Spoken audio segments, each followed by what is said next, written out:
Mike Tyson, Stephen A., I don't know if the kids today understand, was unbeatable.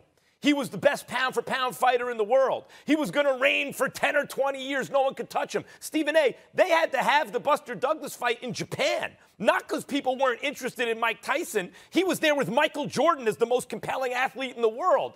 It's because no one wanted to pay for a 90-second fight. His fights were going 90 seconds. They had to have it in Japan. And Buster Douglas, a 42-1 underdog, didn't just beat him, beat his brakes off, boxed him, and knocked him out. That was, to this day, the most shocking upset in the history of sports.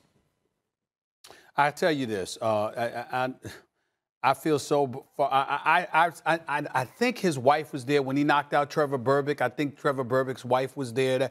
I mean, that was really, really bad to see him getting up and keep falling back down and getting up and falling back down across the ring.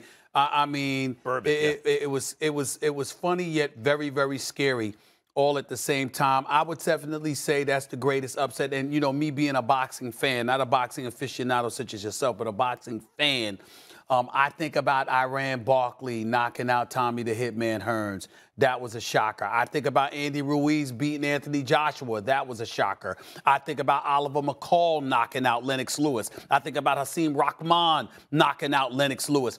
Ali beating Foreman was an up. I mean, look, Foreman was Tyson before Tyson in '74. I mean, look, I think about that.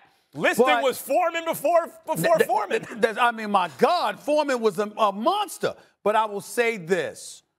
To be a 42-1 underdog definitely is a shocker. From a numbers perspective, Max, I get that. You could see that the attention, the spotlight, and all of that stuff outside the ring was getting to him so much that you did find yourself wondering if anybody could take him past 3 or 4 rounds and make him actually have to box and fight to beat them, they would have a chance. But it wasn't because of them. It was because of him and how mentally gone he prepared. You could see that as an analyst covering the sport. Even though he was still an underdog, you could still see it. That's the only question. It's still the greatest upset. I don't have anything better than that. But those were the questions. Stephen A. Yeah.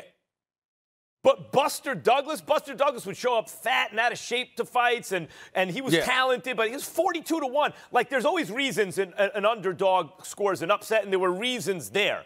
Buster was great on that night. Tyson was distracted and everything. But I can't think of, like, the miracle on ice even in hockey. A goalie can stand on his head. Something could happen. But in boxing, when it's just 2 dudes and you really know what level they're fighting on, there's no other variables. To have a 42-1 underdog thoroughly beat the champ, I've never seen in any sport anything quite like it. Yeah, to Tokyo, Buster Douglas' mother died. He was in a different place.